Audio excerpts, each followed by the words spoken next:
Hello everybody, here, and with October finally being over, I thought it'd be a good time for those who are just tuning in or haven't had the chance to see my videos to, make a sort of marathon video, if you will. I was debating on doing this, and I was also debating on getting camera, but I figured why not? It'd be a good opportunity, and I hope you all enjoy the video, and I've got a little message at the end if you make it through. Ciao for now.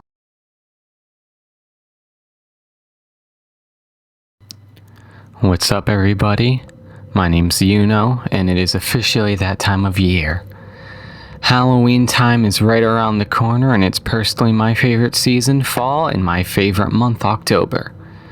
Now, to commemorate this, I was originally going to release a game video of me playing Phasmophobia, but while editing I've encountered a few hiccups, so that video is taking a lot longer than expected. So instead I thought I'd do something a little more appropriate for the spooky season. And alas, I'd love to, and if you will, listen to me, talk about some of my favorite creepypastas growing up. This is a subject that is very near and dear to me, and I feel like it is perfect to start the month off. But before I get started, I just want to say if you enjoy the content you see today, please hit that subscribe button, as I would love to create a lot more. Now, on to the video. Now before I get started, I would like to kind of mention I am off script right now. I don't currently have anything written down about this, and I thought it'd provide an interesting perspective. A more unbiased and personal experience. Well, obviously biased, but I think it's an interesting experience no matter what. And I think it's valuable to share that side too, rather than just give a more overview, I'd say. But other than that, I'd like to start off the list with a classic, one of the most well-known, I'd say, the Slenderman. Now, as a kid growing up, Slenderman was quite honestly terrifying. I mean, I remember watching Marble Hornets through and through, and it was kind of crazy. All the images that came out of the Something Awful forum were nightmare fuel to me. Countless sleepless nights, and honestly, the Slender Man haunting my dreams. But that sounds crazy, I'm sure, but to a kid it's quite terrifying, yet I'm also the type who's always loved horror and I could never get enough of it. And there's something so captivating about that tall man, blank-faced in a suit. But before I get ahead of myself, let me give a brief overview of the Slender Man. The Slender Man, you could say he's kind of an entity. He became popular from images from the Something Awful forum. And from there, it spiraled into him getting his own game with the 8 pages and then eventually The Arrival. And there are countless different stories that have come out of this. One of the most famous ones being the YouTube series Marble Hornets, which utilizes the Slender Man as the main antagonist of sorts and kind of the center focus of the disappearances and everything going on in the series. And quite recently they had released a Slender Man movie to less avail. Not really any critical praise there. But nonetheless, there's just something so captivating and something so iconic to the creepypasta subgenre as a whole with the Slender Man. Now, the next creepypasta is another personal favorite of mine. There's just something so intrinsically interesting and fascinating about creepypastas that deal with video games. Because, I mean, I love video games, and Majora's Mask is by no means a light-hearted game. It has a very spooky atmosphere with the moon looming above you, the doom of the city, and all of that. However, this creepypasta takes it to another level. So the story of Ben Drowned starts with the protagonist getting a cartridge of Majora's Mask at a yard sale. He goes home to play it, and suddenly weird things start to happen. There's video footage of this on YouTube. Obviously, it's edited, but it's such a great watch, and I would recommend it. I'll probably be putting footage up here of it. But you just get the sense that something's wrong through the first start of it. And as you go on, more and more weird things start to happen until it spirals out of control. The child who had owned this cartridge before was named Ben, and he died. The player's profile gets overwritten by Ben time and time again. And it just gets worse and worse, and there's just something so sinister about it. Now, my personal experience with this one is, to be honest, I found it through YouTube. And I just kind of ran home with it for a long time. It's such a important part to the creepypasta subculture. And it really is what popularized the genre of video game creepypastas in a way. Now, we'll be getting in touch in another video game creepypasta in a little bit, but this one, it was just so classic. That's all I really have to say. Majora's Mask is a fun game, and this creepypasta takes the creepiness factor of it to a whole nother level.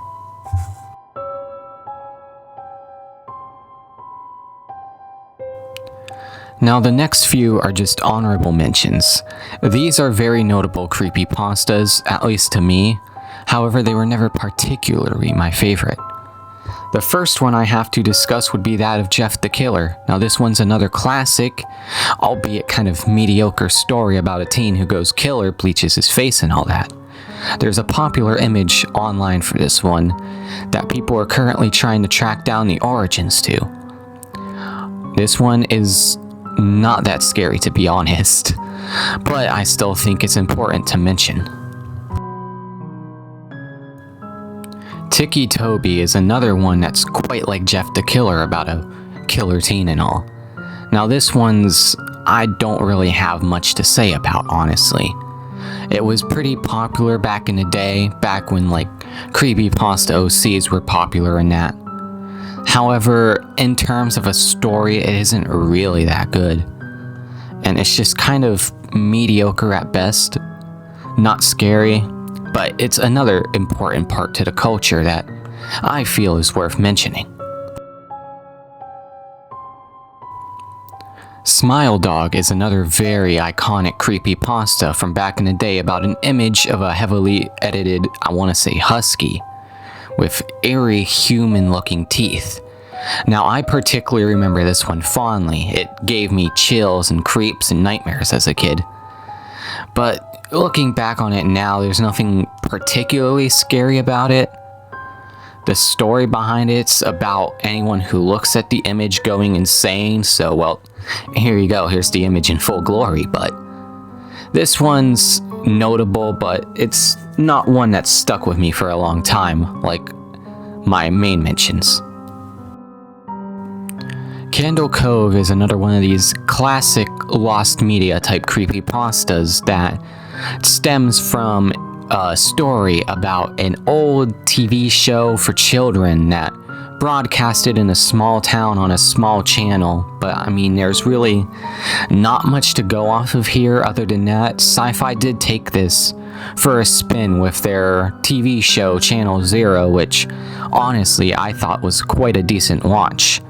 But while we're on the topic of lost media creepypastas, it would be, I'd say, not smart of me to not mention Bart's Dead, which is another classic lost media creepypasta about a lost Simpsons episode that was supposedly buried by time or hidden by the writers, where Bart dies in the episode and the family's grieving, and there's a lot of kind of mediocre imagery around there about that. But other than that, these ones don't really stand the test of time way that well. My next honorable mention would have to be Sonic.exe, another classic but not one I was particularly a fan of. It's about this sort of, I guess you could say, haunted ROM of Sonic the Hedgehog, where Sonic's kind of a killer, killing all the animals, chasing Tails in it, but it's not really anything crazy. There's a huge fandom behind this and constantly games being made about it. But while we're on the topic, I think I should mention the Tails doll, which was a personal favorite of mine. Now, Sonic R is a pretty crappy racing game from the old Sega days. No one would particularly say it's good, but the Tails doll was such a creepy thing to come out of it. And I mean, the Creepypasta fandom, they took it and they ran with it. There's a lot of great fan art out there and a lot of great stories. I remember as a kid watching YouTube videos about how to summon the Tails doll, dumb stuff like that. But that would be it for my mention of video game creepypastas if it weren't for my next entry.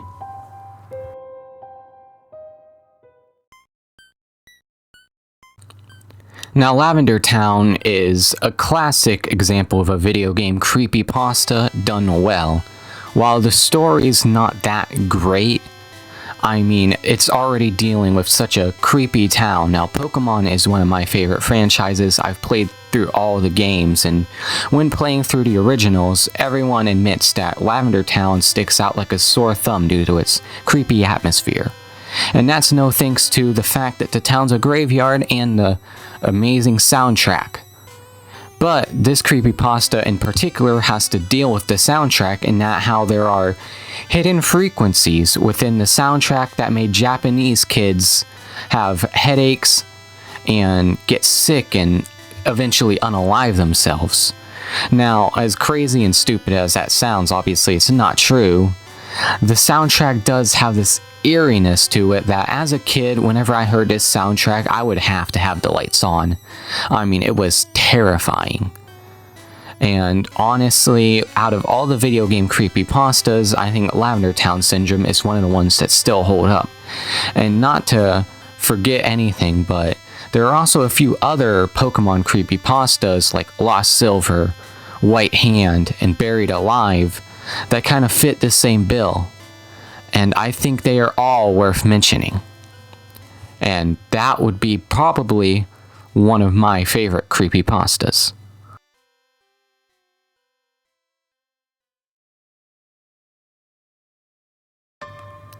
That would be it for now, guys. If you liked this video, I would hope that you would like and subscribe. And if you could leave a comment down below letting me know what you think of this off-script sort of video. I was kind of unsure on making it, but I got really bored and decided why not. So it'd be really interesting to see what you guys think of it. And if you guys could leave any comments giving me ideas of what to make next, I would love to. I would love to do more of these unscripted videos and kind of just anything in particular. I plan on uploading, trying to upload kind of frequently. I can't promise that, but hopefully I can make more content for you guys, and that would be perfect. Have a great day.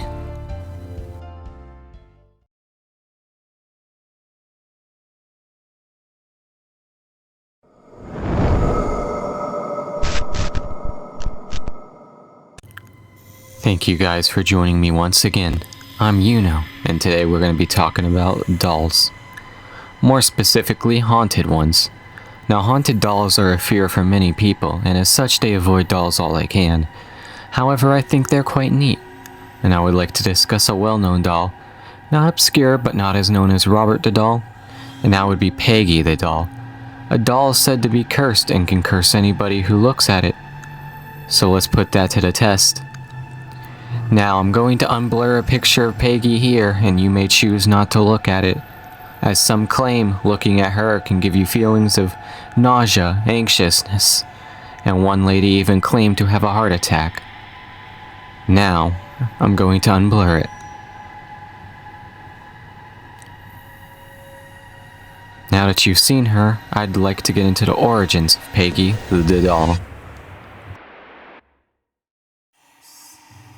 The origins of Peggy the Doll are not well known and mostly unclear. However, we do have some background info to go on. In 2015, Jane Harris, a globally known paranormal researcher, had received a call from a woman begging for help after she had found Peggy the Doll in a garage sale.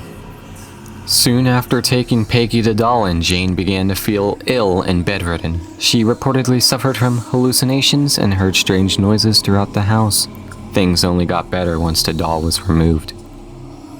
After psychics had examined Peggy, they believed she was possessed by a London woman who was born in 1946 and had long passed from a respiratory illness. It didn't take long before Peggy had come into the possession of Zach Bagans, most famous for his ghost hunting TV show Ghost Adventures and owning a museum of other cursed and haunted objects that Peggy quickly became a part of. It is believed that Peggy can cause effects both in person and over a device. Looking at her has made people feel nauseous, anxious, restlessness. Some people claim that looking at Peggy through a screen has given them headaches, makes them feel like they can't breathe. One woman even reportedly claimed to have a heart attack after looking at Peggy. And most people advise that you should not look Peggy in her eyes.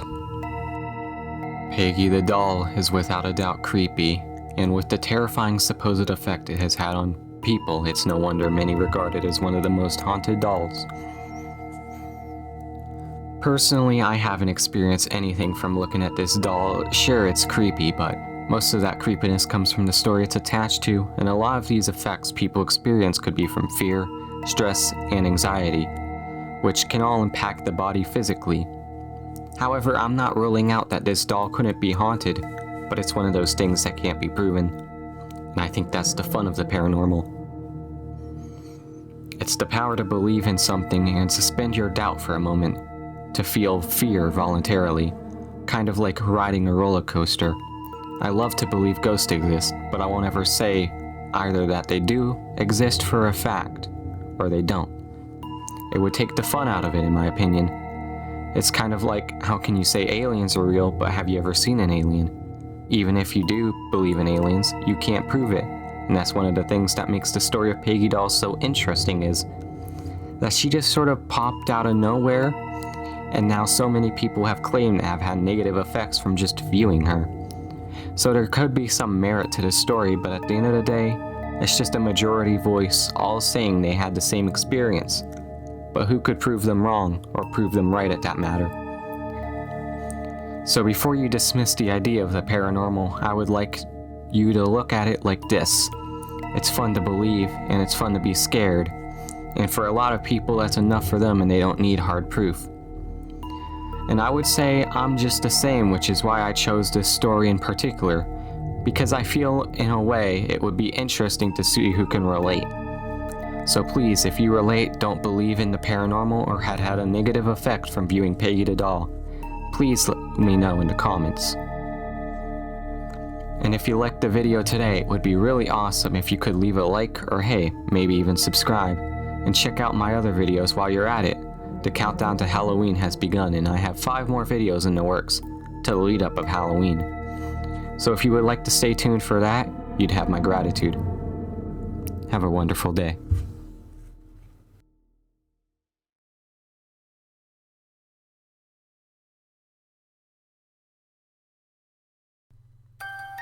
Hello everybody, my name is Yuno, welcome back, and today I got a special treat for you guys. I'm going to scour Reddit for the best short scary stories I could find, and we're going to go through them today in this video. If you like what you see, please leave a like and subscribe. We're on our countdown to Halloween, so there's more content like this coming.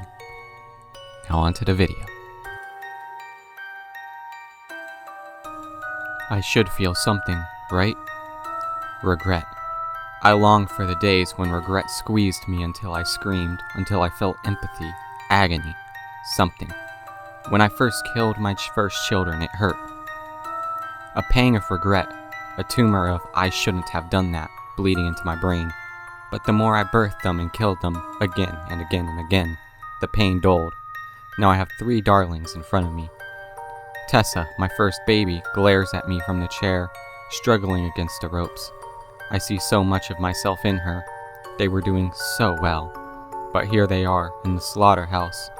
Tessa's frantic eyes find the scarlet walls, my old darling's entrails strewn across the old concrete. Ben, my second darling, thrashes and screams, tied back to back with Tessa and my third darling, Imogen. I cradle their faces and whisper, "It's okay." Straightening up, I grab my laptop from the floor. "If I get 500 more followers, I'll let you go," I say, smiling as I run my fingers through Ben's hair. He snaps at me like an animal. Imogen stays silent, her small sobs making my chest ache. I can use her tears. I tell Imogen to sob harder, and as she does, burying her face into her knees. Tapping the screen, I give them an ultimatum. Tessa's wide eyes reflect the dim light. Make mommy famous, I tell them. Then you can go back upstairs. But the numbers won't move. Every empty comment section, every stale follower count makes me claw at my hair. Even when I tell them I'm holding my own children hostage, that I will kill them, there's nothing. No comments, no likes. I refresh the page until my thumb moves on its own. Eventually, my hurricane thoughts drag me back to the basement. I slash Ben's throat, dismembering him and dumping his pieces in a trash bag. I feel nothing as his blood pools at my feet. Then I get a comment. Ben is amazing, oh my god, I love his character.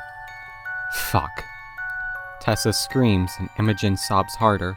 I drop to my knees, pull out his dismembered parts, and reassemble him with trembling hands, the duct tape clinging to my skin. He's not perfect, I even tweak him to match that commenter's expectations. When his eyes open, his agonizing screams beg me to kill him again. I force him back into the chair and await that second comment, my bloodied fingers dancing across the keyboard. Another comment flashes up on my notifications and my stomach twists. Why did you bring Ben back?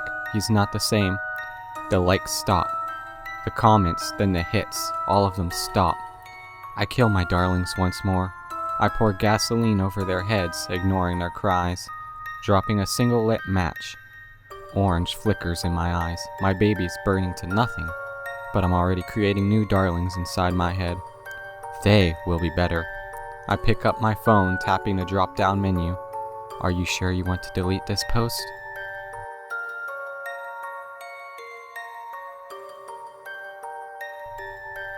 If you ever need help, put a letter in the mailbox, the old woman had said. She was pointing to the old, weather-beaten mailbox attached to a post in front of an abandoned house across the street from the park. She'd seen the bruises on my arms and legs while I was playing, which prompted her to stop me and ask if I was okay. I told her I was, and that's when she told me about the mailbox. I didn't think anything of it until 2 weeks later when my mother's boyfriend broke my arm. He of course said it was an accident, and my mother corroborated his story to the hospital staff. Knowing my mother wasn't going to stand up to him, I decided to write a letter and put it in the mailbox, like the old woman had instructed. I wrote the letter to my dead grandfather, who'd passed away 3 years earlier.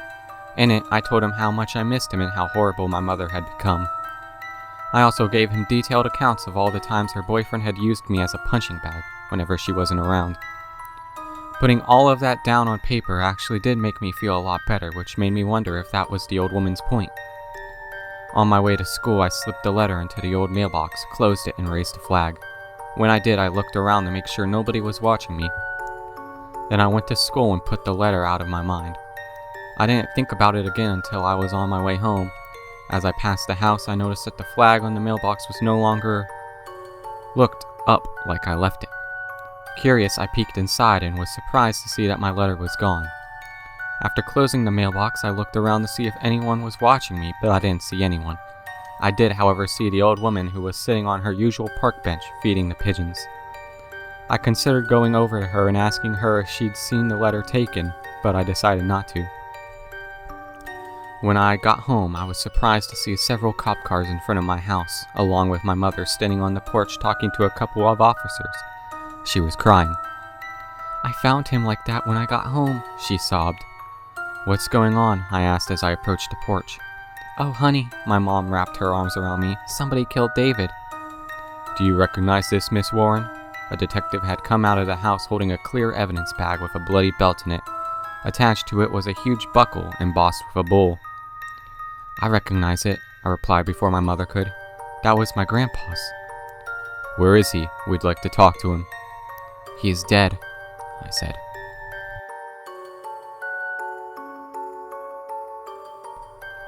Look! Todd pointed at the armadillo carcass lying on the side of the road. When we reached it, he nudged it with his toe. It looks fresh, he remarked. Maybe you should take it home so your mom can fry it up for dinner, Marcus said. That sounds like a great idea, Todd replied sarcastically. Do you mind holding it for me? He grabbed the dead armadillo by the tail and flung it at Marcus. Marcus tried to dodge out of the way, but he was too slow. The armadillo struck him in the center of his chest, splattering his shirt with blood and bits of flesh. You asshole! Marcus yelled, grabbing one of the larger chunks of flesh off his shirt and flinging it at Marcus. You guys are disgusting, I said, making sure to keep my distance from both of them. You owe me a new shirt, Marcus pointed a finger at Todd. I don't owe you anything, Todd pointed his finger back at Marcus. That's when I noticed the sores on Todd's hand. Dude, what's wrong with your hand? I gestured. Todd held his hand up before his face. What the fuck? He gasped. As he stared at his hands, new sores appeared. Before long, his hand was covered in oozing ulcers. It's spreading, I said as I watched new sores start appearing on his arm. Oh shit, Marcus cried out. When I turned and looked at him, he was holding out his sore-covered hand. What the hell is happening to us? He asked. Afraid that I was next, I stared down at my hands as I backed away from my friends. What do we do? Todd turned his worried eyes towards me. I didn't know how to answer that question. All I did know was that I wanted to get as far away from them as possible. That's why I ran. An hour later, 2 people in hazmat suits came to my door and brought me outside for questioning. Behind them, lying on the ground, were several sheet-covered forms. It was easy to tell what was under them by the bloodstains seeping through them. We were told you could tell us what happened here, one of them said. I have no idea what happened, I insisted. Tell us what you do know. I couldn't see the speaker's face, but I could tell by the voice that it was a woman. I told her about how the 3 of us were walking down the street and found the armadillo, and about how Todd threw it at Marcus. That confirms it, the woman turned to her partner. It's got to be leprosy. Armadillos are known carriers. That's impossible, her partner replied. Leprosy isn't that contagious and it doesn't work that fast. The woman turned and looked at the twin stacks of the nuclear power plant in the distance. It does if it's mutated, she replied.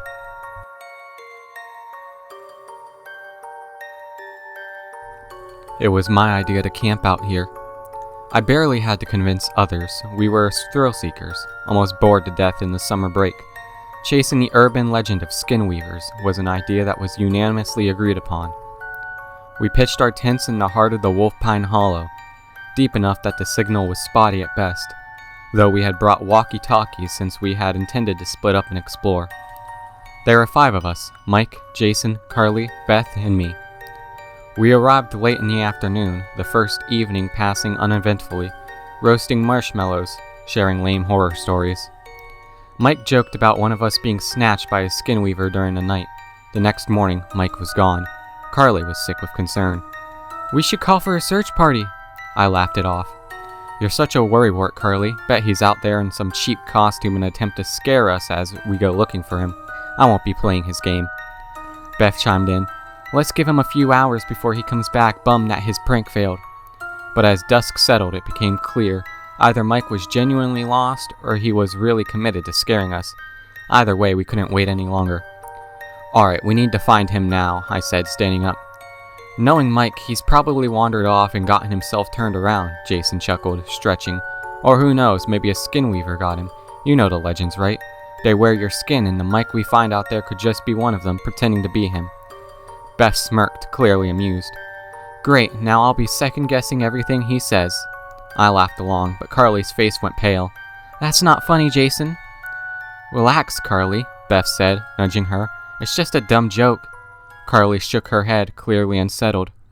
I don't care, let's just find him, okay? We grabbed our flashlights and walkie-talkies, splitting up to cover more ground. Carly stuck close to Beth, refusing to go off on her own. The woods seemed different now. What had been quiet and peaceful earlier had turned ominous under the fading light. After a while, my walkie crackled to life. Jason's voice broke the silence. Nothing on my end. You guys see anything? Beth's voice followed.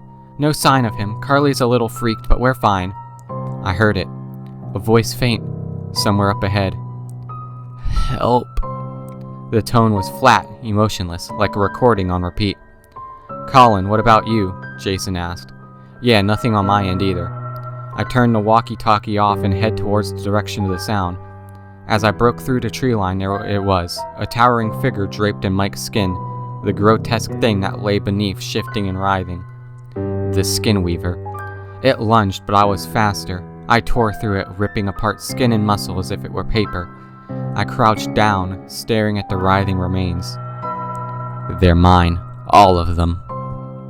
He first appears in photographs. Despite the vibrant pinstripe suit, he's almost impossible to spot. He stalks the backgrounds of your past, the bleachers of an old Little League game, the streets beneath Cinderella's castle on your first trip to Disney World, the crowd of families at your high school graduation. He waits for your nostalgia, senses it, then makes himself known. He starts his approach photograph by photograph. He closes the distance between himself and the camera in the same Little League game. He appears beside you at the home plate, then your family posing with Mickey Mouse, then the podium where you accept your diploma, your entire life ahead of you. By then, you can finally see his emotionless, emaciated face. He places a hand on the shoulder of your younger self. Suddenly, you can't remember the happiness you felt on those perfect days. You realize that the old you is no longer smiling. He is. The cycle continues. He gathers enough strength to infiltrate your memories. As you recall precious moments in your mind, aching to return to days long past, he will be there.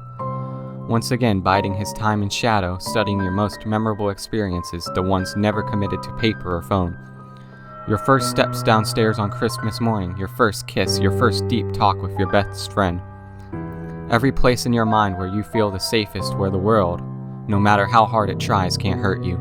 He will be there, inching closer with each memory relived until you are staring into his bulging eyes, his horrible crooked smile. He will not care where you are. He will tear you from your lover. He will push your best friend aside. He will drain the color from your dreams until he is finally close enough to place a hand on your shoulder. The memory will fade and he will laugh. The pinstriped man is a parasite.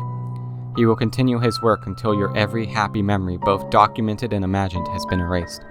You will be left with an insurmountable sadness, crippled by grief. Your only resort, you may think, will be to look to the future. First, find hope in the possibilities of tomorrow.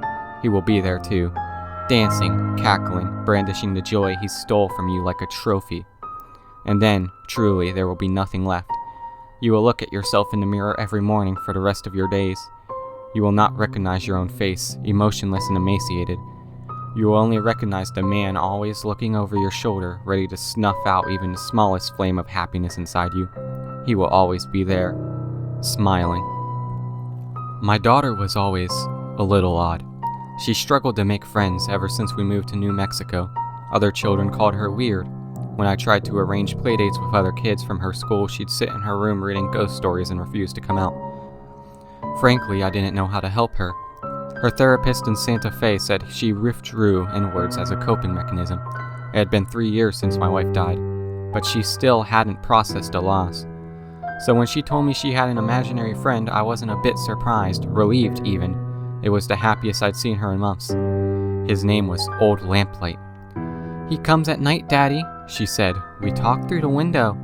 It was a little creepy at first, but after late night chats with her friend, she slept better than she had in a long time. I thought maybe she was finally healing, until I dug a little deeper. "What does Old Lamplight look like?" I asked one morning. She said like she didn't feel well. "He's got a glowing face and no eyes," she said, yawning over her cereal. "He carries a little box that won't stop screaming. He says I'm special." She didn't seem worried, but something about it made my skin crawl. Things got worse.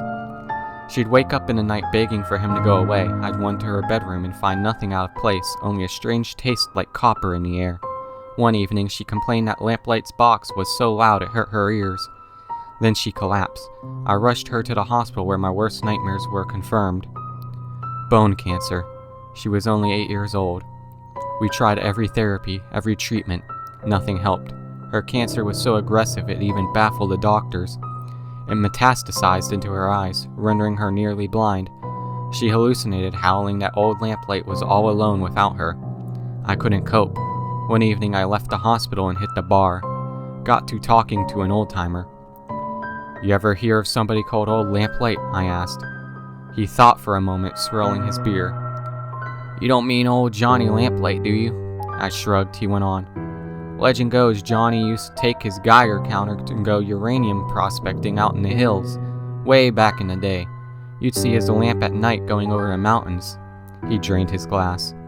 "Story is he got caught out at Los Alamos when the government tested the atom bomb. They say he's still out there, not dead. Worse." I was about to buy him another drink when I got a frantic call from the hospital. "Miss Peters? We have urgent news about your daughter."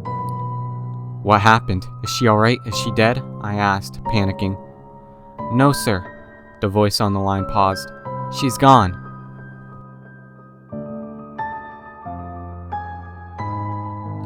That'll be it for today, guys. I hope you enjoyed the stories that I have found.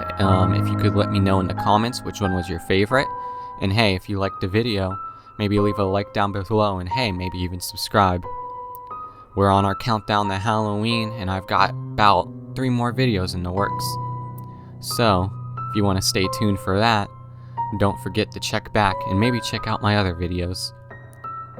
Have a wonderful day.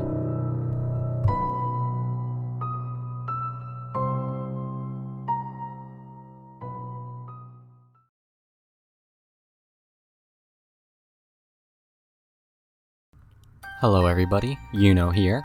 We are on a countdown to Halloween with, at the time of this video, 13 days to go. And to commemorate this occasion today, I wanted to talk about an interesting topic, that being cryptids. Now, cryptids are very interesting as far as urban legends go. Every culture has their own, and it seems universal to have these stories of legendary creatures that can seem too far-fetched to exist, or sometimes too real. But sometimes cryptids lean into weird territory, and that's what we're here to discuss today. I scoured the internet for some of the weirdest cryptids I could find, and now I would like to share them with you all. The Loveland Frogman is a humanoid frog standing at nearly 4 feet tall, supposedly spotted in Cleveland, Ohio. According to legend, the frogman's first sighting was in 1955 by a traveling businessman on an unnamed road, when he saw 3 figures with frog faces stand high up on 2 legs.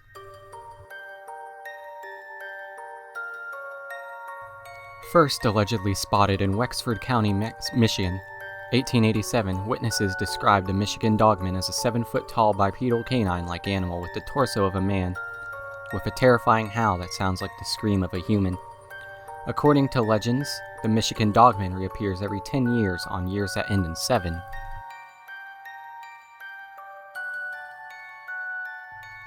Rods, also known as skyfish, are long visual artifacts seen in photos and videos. Now known that these rods are just insects flying around as the image is being taken, they were once believed to be paranormal, or a new species entirely.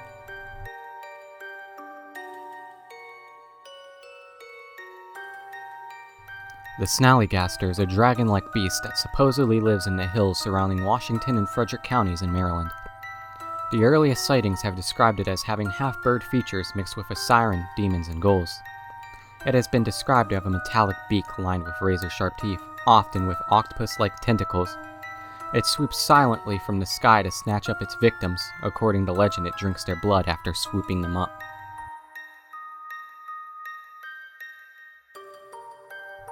Trunco, reportedly seen in Margate, South Africa on October 25, 1924, was described as a fish like a polar bear, and was reportedly battling off 2 killer whales for hours before washing up on shore. Onlookers described it as having a snowy white fur, an elephant-like trunk, and a lobster-like tail. The animal had no visible head, however. The trunk was found directly on its torso, giving it its namesake.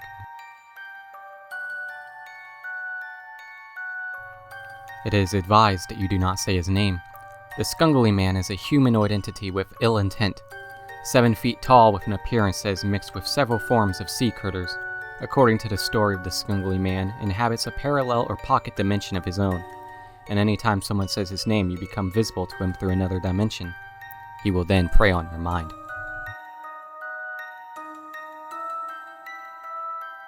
The Fresno Nightcrawler is a cryptid with 2 known appearances so far, once in California and once in New York. Only seen through video footage as an extremely white humanoid with no arms, quite short as the legs are the most notable aspect. They appear to have very short, thin, stilt-like feet. Despite the footage of these creatures, it is very much likely that the story of the Fresno Nightcrawler is an elaborate hoax.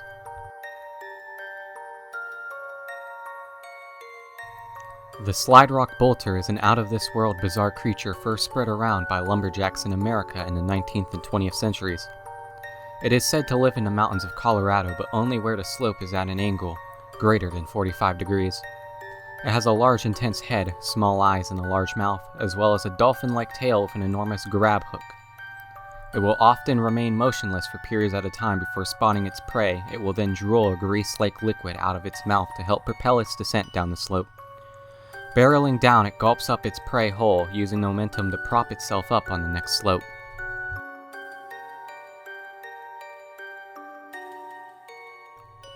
In the American folklore of Ohio, Michigan, a story is recounted of the melonheads, usually described as small humanoids with large bulbous heads that hide in the wildlife to surprise and attack people.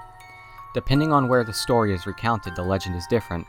In Michigan, the story is that the melonheads were originally children with hydrocephalus who lived at an insane asylum near the Felt Mansion. As the story goes, after undergoing physical and mental abuse, they became feral and were set free into the surrounding woods. In Ohio, the story goes that the melonheads were originally orphans under the watch of Dr. Crow. Dr. Crow would perform strange experiments on the children, who began to develop large hairless heads and malformed bodies.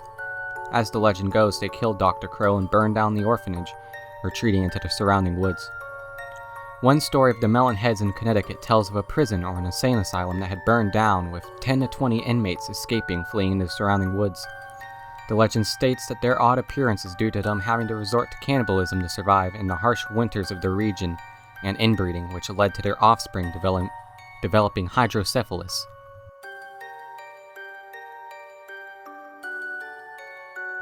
As you can see, cryptids vary widely, from paranormal and creepy to odd and bizarre, some just being fun stories to tell. I tried to find a good variety for this video, so I hope they were different enough to not bore you guys. Personally, I love watching and reading stuff on cryptids and urban legends, as they really give you some insight onto the history of the place and can kind of envelop you into their stories and culture. But that will be it for today, guys. What was your favorite cryptid from this list? Let me know in the comments, and if you liked the video, please leave a like down below, and hey, maybe even subscribe. 2 more videos on our countdown to Halloween. I hope you guys are as excited as I am. If you are interested in checking out my other videos, maybe you should start here and check out my spooky playlist for more content like this. Have a wonderful day.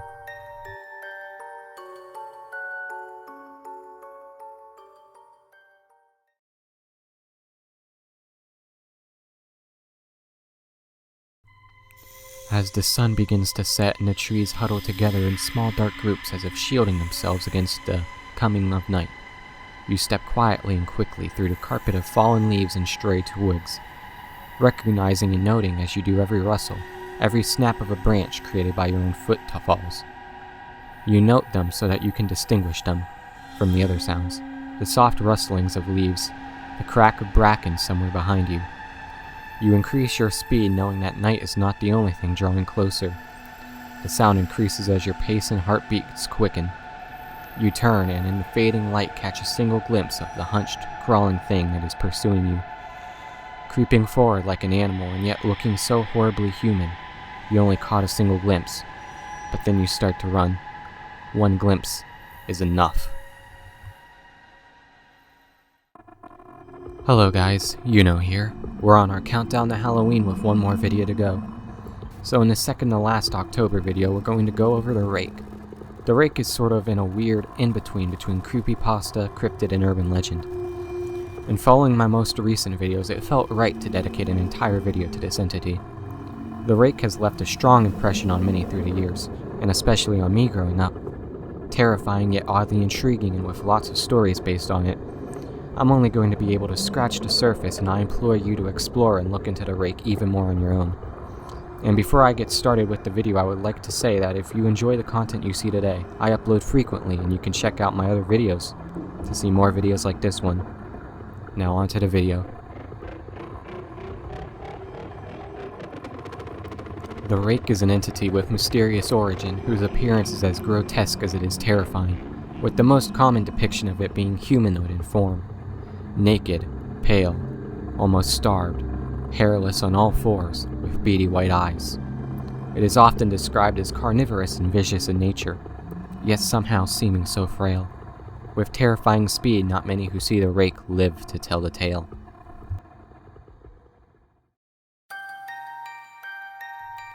Three years ago, I had just returned from a trip from Niagara Falls with my family for the 4th of July.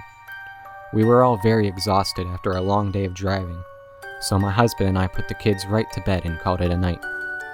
At about 4 a.m. I woke up thinking my husband had gotten up to use the restroom. I used a moment to steal back the sheets, only to wake him in the process. I apologized and told him I thought he got out of bed. When he turned to face me, he gasped and pulled his feet up from the end of the bed so quickly his knee almost knocked me out of the bed. He then grabbed me and said nothing. After adjusting to the dark for a half a second, I was able to see what caused the strange reaction. At the foot of the bed, sitting and facing away from us, there was what appeared to be a naked man or a large hairless dog of some sort. Its body position was disturbing and unnatural, as if it had been hit by a car or something. For some reason, I was not instantly frightened by it, but more concerned as to its condition. At this point, I was somewhat under the assumption that we were supposed to help him. My husband was peering over his arm and knee, tucked into the fetal position, occasionally glancing at me before returning to the creature. In a flurry of motion, the creature scrambled around the side of the bed and then crawled quickly in a flailing sort of motion right along the bed until it was less than a foot from my husband's face. The creature was completely silent for about 30 seconds, or probably closer to 5, it just seemed like a while. Just looking at my husband, the creature then placed its hand on his knee and ran into the hallway, leading to the kids' room. I screamed and ran for the light switch, planning to stop him before he hurt my children.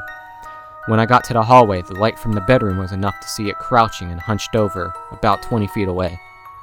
He turned around and looked directly at me, covered in blood. I flipped the switch on the wall and saw my daughter Clara.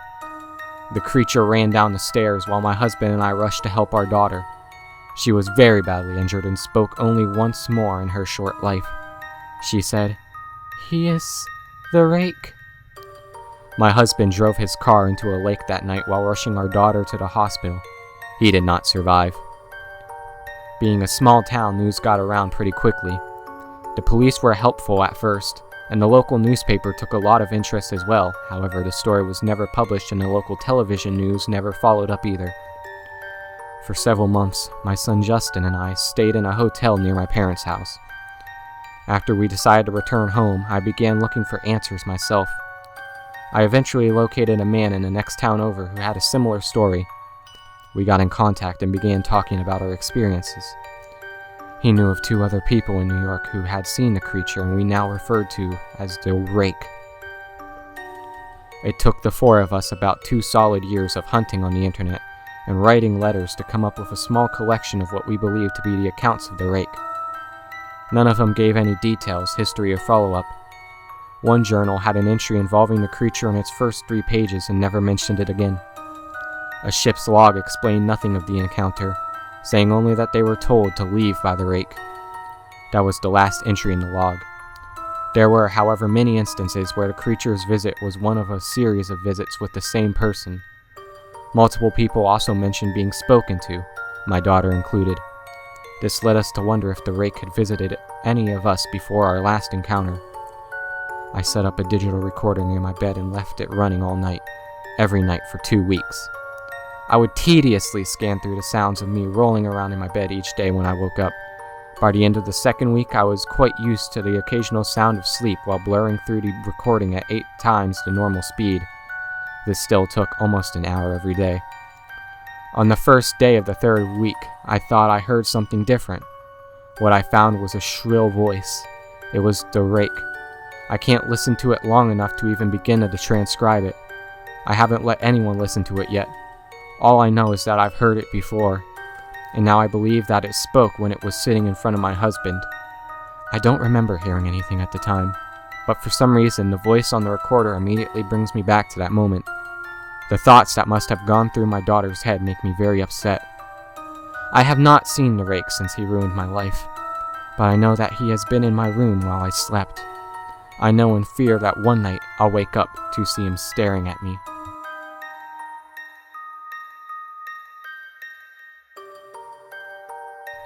Tracking down the origins of the rake brings us to 4chan's B-Board, where it began as a collaborative project to collectively brainstorm ideas for a new terrifying creature. And honestly, the original idea for the rake was quite different to how we know him then. Humanoid, about 6 feet tall when standing, but usually crouches and walks on all 4s. It has very pale skin. The face is blank, as in no nose, no mouth. However, it has 3 solid green eyes, one in the middle of its forehead, and the other 2 on either side of its head. towards the back, usually seen in front yards in suburban areas, usually just watches the observer, but will stand up and attack if approached. When it attacks, a mouth opens up as if a hinged skull that opens at the chin reveals many tiny but dull teeth.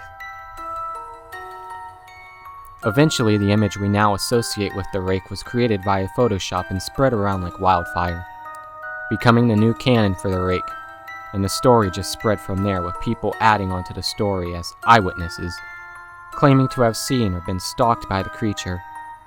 And not soon after, it landed its way onto the iconic Creepypasta / urban legend story we know it as today.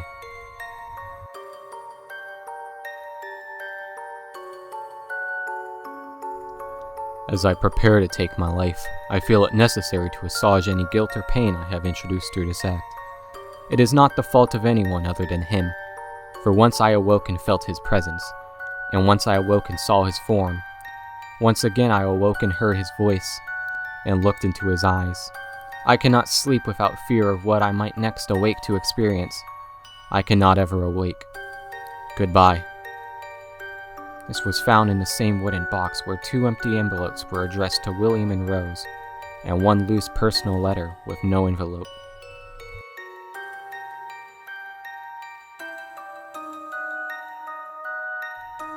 He came to me in my sleep. From the foot of my bed, I felt a sensation. He took everything. We must return to England. We shall not return here again at the request of the rake.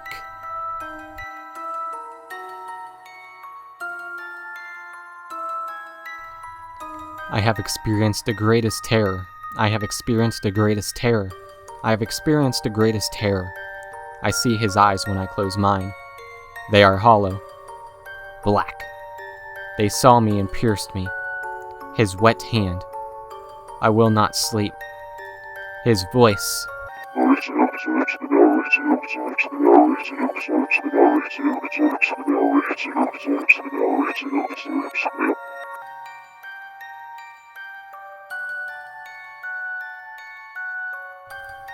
The rake is known to taunt and terrify his victims, messing with them psychologically within their own bedrooms or homes, either leading them to hurt themselves or to weaken them so it can hunt.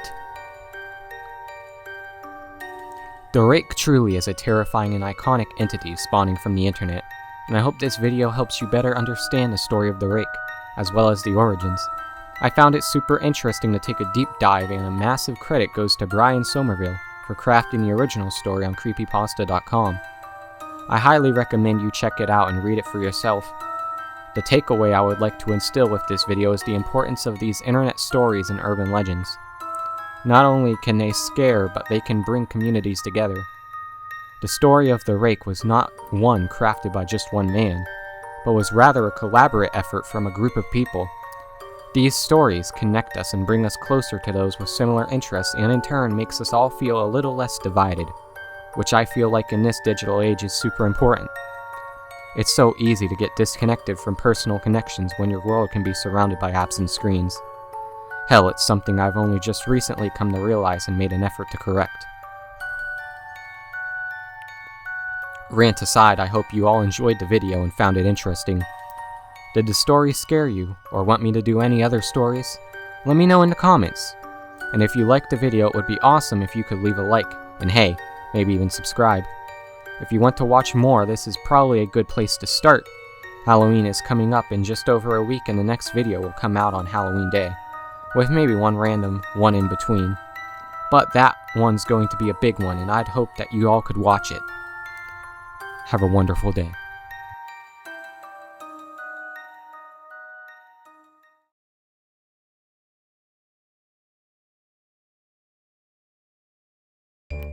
Hello everybody, Yuno here, and welcome to the spooktacular finale to our Halloween countdown.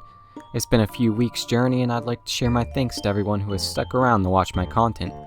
There's certainly more to come in November. And in this video, in the spirit of the season, I'm going to go over my top 10 horror/Halloween movies in no particular order, ranging from funny and comedic to lighthearted and in the season, to the downright terrifying. I will also be ranking these movies in terms of 6 categories. 1. horror value. How scary and suspenseful is it? 2. Comedic value. How much did it make me chuckle since horror value doesn't count for all of these movies? 3. Nostalgia value. Nostalgia plays a huge part in a movie, and if it doesn't leave a lasting impression, you won't remember it well. 4. Story. How good was the story and plot in it? 5. Cinematic value. How well was it shot / animated / how was the direction of the movie and overall product? 6. Last but not least, and this one is more subjective, how good of a watch is it for Halloween night? Will you and your partner sit down and watch it through and enjoy it all the way? With those criteria out of the way, I will be leaving a list of the movies I'm about to talk about with timestamps for each, just in case you are curious about a specific movie and do not want to watch through the entire video, as much as I'd love you to.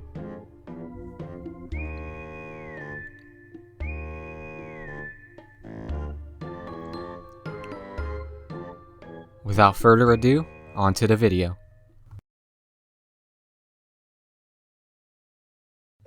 Coraline is a stop-motion, family-friendly, I would say, horror movie made in 2009 and directed by Henry Selick. The story unfolds as Coraline moves into a new place with her family and while exploring her home uncovers upon a mysterious door. That mysterious door takes her to an alternate world that is very similar to her own, but seems better and like everything she ever wanted. However, as the movie goes on, this other world is not as it seems, and the other mother is the puppeteer behind everything, wanting to sew buttons into Coraline's eyes. This movie is both fantastical and horrifying at the same time as the curtains and rose-tinted glasses on this other world are pulled off, and you get this massive sense of dread, and some of the imagery is quite terrifying. For horror value, I would give it a 7 out of 10. Stop motion is the perfect medium for this kind of thing, and they use it to their advantage. As a kid, some of the stuff in this movie downright terrified me, and I think it's a cult classic for horror lovers. For comedic value, I would give it a 3 out of 10. Personally, I don't watch this movie for comedy, and it isn't trying to do comedy, but what it does do, it excels at, and so I think comedic value is less important for Coraline. Nostalgia value is subjective, but to me, I have vivid memories of my first time watching this movie, and I can still recall how I felt, so for nostalgia value, I would give it a 10 out of 10.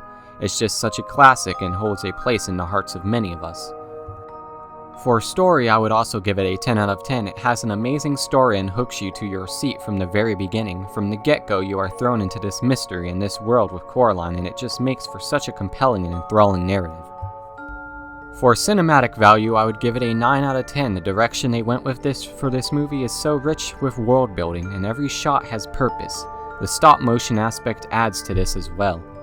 And for how good of a watch it is on Halloween night, I would give it a 8 out of 10. It wouldn't be the first thing I'd go for, but it is absolutely a must-watch and would be perfect and fit the vibe for this spooktacular night.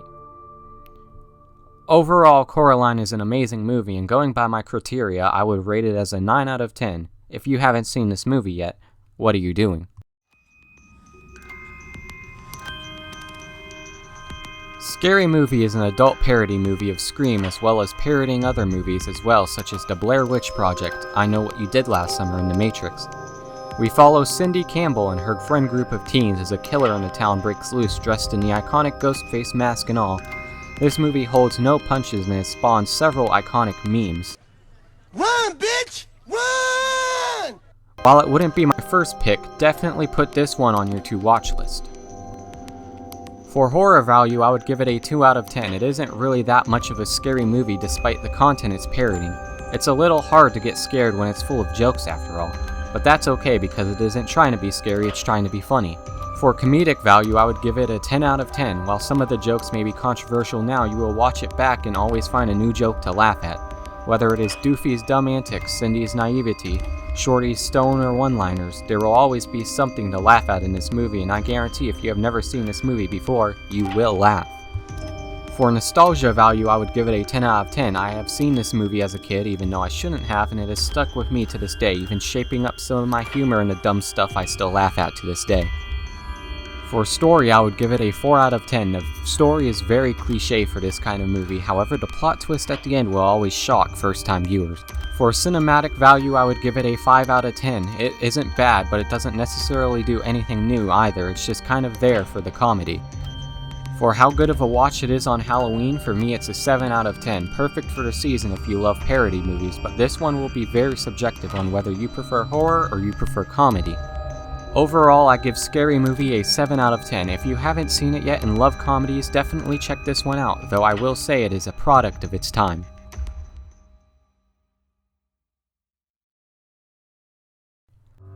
Terrifier is a horror/slasher film directed by Damien Leone and features Art the Clown as he massacres the cast one by one in one single night on Halloween. This movie is not for the faint of heart and features some really brutal scenes. But to me, this is a must-watch, and even though I haven't seen the second or third film yet, though I plan to, this one has easily landed itself into my favorites despite only seeing it recently. For horror value, it is a 10 out of 10. This movie is horrifying in a different sense. It is brutal, gory, grotesque, and without spoiling it, it leaves you in shock from what you have just seen. It won't leave the same impact after your first watch, but if you love horror, this is one to check out. For comedic value, this one is a 7 out of 10. Despite the nature of the film, Art the Clown is intriguing to watch, and the things he does and reactions he gives during the whole movie can give you quite a laugh. For nostalgia value, I would give it a 4 out of 10. To me, this one is more of a recent watch, but it has definitely stuck with me ever since I have watched it, and I don't think that should be understated either. For story, I give this one a 9 out of 10. I genuinely wasn't expecting to be hooked so much and invested into the characters as I was with this movie. It leaves me wanting to know more, and some of the twists and turns during the movie are genuinely compelling and unexpected, and with an open-ended plot twist at the end that will lead into the second movie. For a horror movie, the story in Terrifier is absolutely great. For cinematic value, I would give it a 10 out of 10 as well. It is shot so perfectly and leaves you on edge. The set direction, the color direction, down to even Art the Clown's costume is so unsettling yet amazingly directed. And for how good of a watch it is on Halloween, I would absolutely give it a 10 out of 10. Hell, it takes place on Halloween, and it is such a perfect watch for a night that I would be picking it at the top of the list if I'm with someone who hasn't seen it before. Overall, I would rate Terrifier as a 10 out of 10. It is a must-watch for horror lovers and has left a lasting impact on me and many others. Definitely put this one onto your watch list.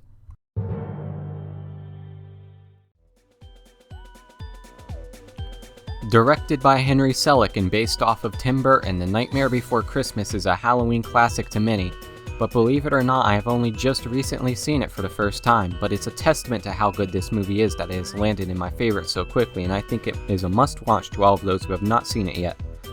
The story takes place with our main protagonist being Skeleton Jack as we are introduced to all of the denizens of Halloween Town to some catchy music. While exploring the dark woods, Jack stumbles upon a doorway to Christmas Town, deciding that he wants to do Christmas. Antics start to ensue. For horror value, I would give this movie a 1 out of 10. It isn't scary by any means, but it doesn't have to be because it's charming and it fits the vibe. For comedic value, I give this movie a 6 out of 10. I think there is some great comedy to be made in this movie through the irony and the characters, but it isn't the funniest thing I have seen. For nostalgia value, I give it a 5 out of 10. While I'm personally not too nostalgic for it, having only just seen it recently, I know it holds a place in many people's hearts, which is why I think this is a fair rating. For story, I give this one a 7 out of 10. It's a pretty generic affair for a family movie, but it honestly is paced and flows so well it never feels boring. For cinematic value, I give it a 10 out of 10. It is wonderfully animated and the atmosphere is rich and charming, not to mention the iconic soundtrack which is expected for a musical, but overall it was a great viewing experience. And for how good of a watch it is on Halloween, I mean, come on man, it's a Nightmare Before Christmas. It is a 10 out of 10. Overall, I rate Nightmare Before Christmas a 7 out of 10. It's a fun and charming movie, perfect for the Halloween season.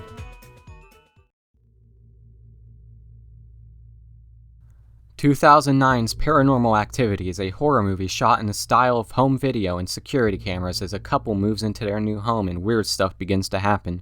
As you know, it does.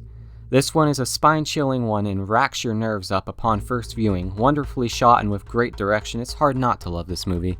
For horror value, I would give it an 8 out of 10. It is a master at what it does, and the whole home video aspect gives it such a fresh feel, compared to many overshot horror movies.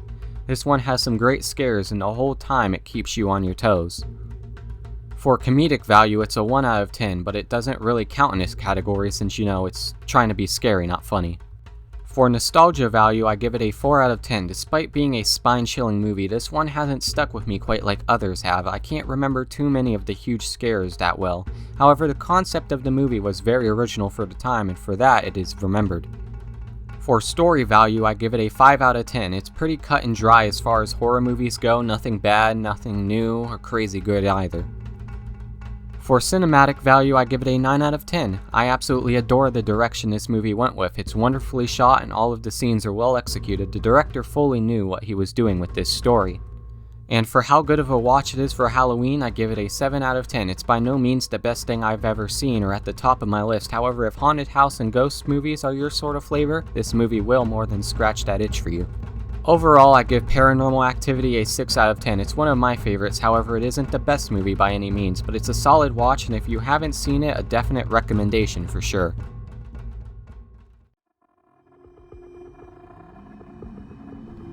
I remember Skinamarink blew up quite a while ago and for such a good reason. This unsettling 2022 movie was an absolute must-watch and was so different from anything I have seen at the time.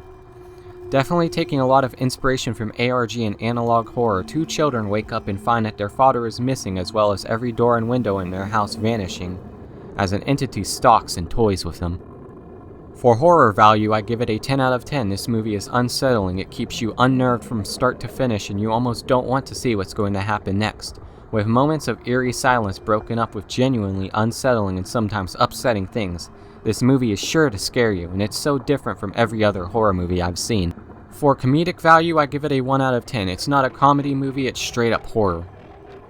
For nostalgia value, I give it a 3 out of 10. Personally, despite how amazing of a movie it is and how much I would recommend it, I'm not necessarily nostalgic for it either. For story, it is definitely a 10 out of 10. It has this unique factor to it that just no other movie has.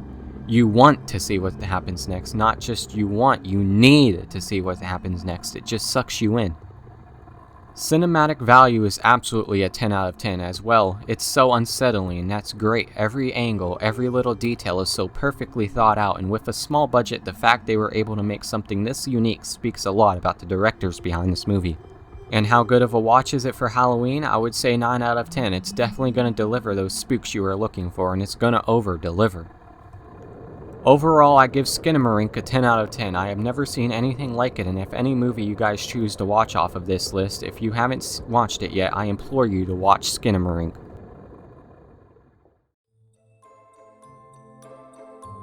Scary Godmother is a classic from my childhood. Originally airing on Cartoon Network in the early 2000s, you can now watch it on YouTube for free. It has an interesting mix of 2D backgrounds with some 3D animated characters.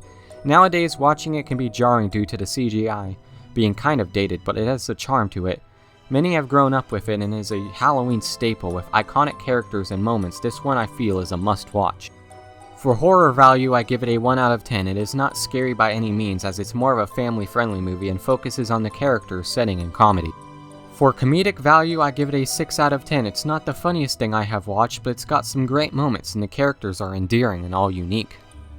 For story, I give it a 6 out of 10. It doesn't have a crazy story or anything, but the characters within the movie make it such a great and entertaining watch.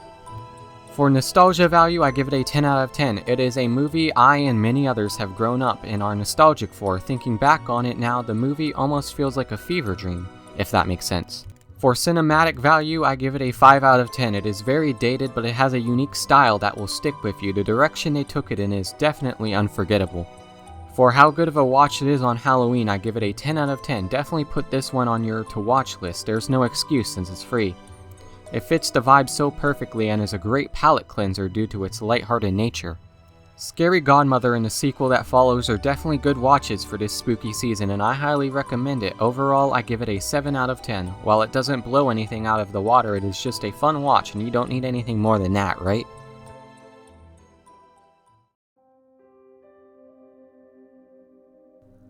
(2005's) The Amityville Horror personally holds a place in my heart as a classic horror movie, as well as being something that has molded my love of the scary and the paranormal. The story of the movie takes place as a family moves into the Amityville house not knowing of its morbid past. Paranormal and suspenseful antics ensue, and this movie is a blast to me from start to finish. For horror value, I give this movie a 9 out of 10. It's a solid movie up there with The Exorcist and The Conjuring in terms of scares and vibes. If those are your types of movies, this one is for you. For comedic value, this one is a 1 out of 10. I don't remember this movie really having any comedic moments, but it isn't that kind of movie either, so it doesn't have to be. For nostalgia value, I give this one a 7 out of 10. I vividly remember my love for this movie, and it has shaped my love for spooky things in general. However, I can't remember the movie too well, so that does knock the points down by a bit. For story, I give it a 8 out of 10. It's well paced, well written, and the family are all fleshed out. The scenes are great, and the movie leaves you in suspense. For cinematic value, I give it an 8 out of 10. It is generally a well-directed movie. The lighting and atmosphere are all well executed, helping add to the scary nature. For how good of a watch it is for Halloween, I give it a 7 out of 10. It's definitely not a top pick on the list, but if it's a movie you haven't seen and you are into these kind of movies, I would recommend it. Overall, I give the Amityville Horror a 6 out of 10. It's no blockbuster hit by any means, however it's scary and it's a good watch, and you can't really ask for more, right?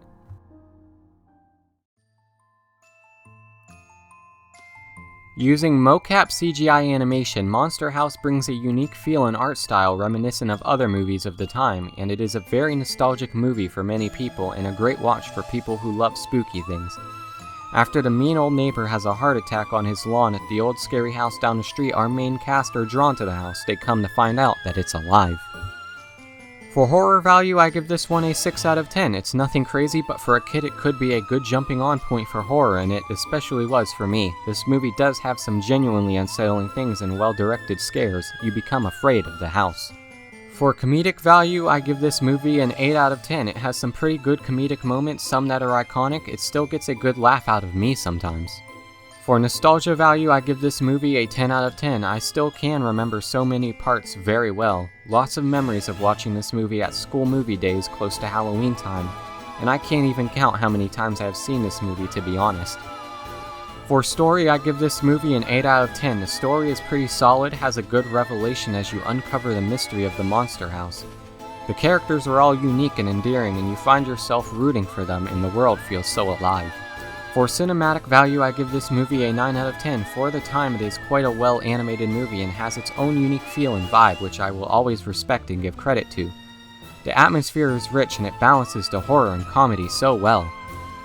And for how good of a watch it is on Halloween, I give it a 10 out of 10. It definitely fits the vibe for sure and should be at the top of the list for the season.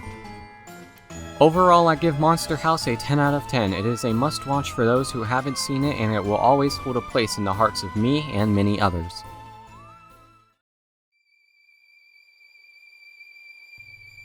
The Conjuring is a classic horror movie loved by many and starring its own franchise. The Conjuring centers around Annabelle the doll and is based on a true haunting as the parents begin to experience paranormal events after taking in the doll. They call in paranormal investigators Ed and Lorraine Warren to help them figure out what it is going on. Things quickly take a demonic turn. For horror value, I give this one a 10 out of 10. It is truly terrifying and keeps you hooked and on edge. This one is definitely for true horror lovers, and if you haven't seen it, what are you doing? Go watch it right now. For comedic value, I give it a 1 out of 10. Obviously, it's not a comedy movie, it's a horror movie, so it doesn't need to be funny. For nostalgia value, I give this movie a 9 out of 10. Annabelle herself sticks into your mind long after watching. Lots of people are afraid of dolls, so it's a perfect story for those who love those kind of things, and I have seen this movie many times and could watch it many more. For story, I give this movie an 8 out of 10. It's not unique in any way, but it's pretty solid and pretty well paced. I have to give credit to the more original ideas, however. That's not to knock this movie for being based on real events. For cinematic value, I give this movie a 10 out of 10. It's well paced and well directed and written so well. The atmosphere is rich in chills and scares, and every close-up shot of the doll puts you into more unease as the movie unfolds. For how good of a watch it is on Halloween, I give it a 10 out of 10. This movie fits the vibe so well and provides many scares. Definitely put this one at the top of your list. Overall, I give The Conjuring a 9 out of 10. It is an awesome movie and a definite must-watch for people who somehow have never seen it, and it has landed its way onto my favorites. That will be it for today, guys. I hope you enjoyed the list and that you guys will have an awesome Halloween night. I know I will, since I will be on vacation. Thank you for supporting my content. If you liked the video, I would appreciate it if you could leave a like or maybe, hey, even subscribe. And let me know if you have seen any of these movies or plan to watch these movies in the comments. I'll see you all around. Have a wonderful day.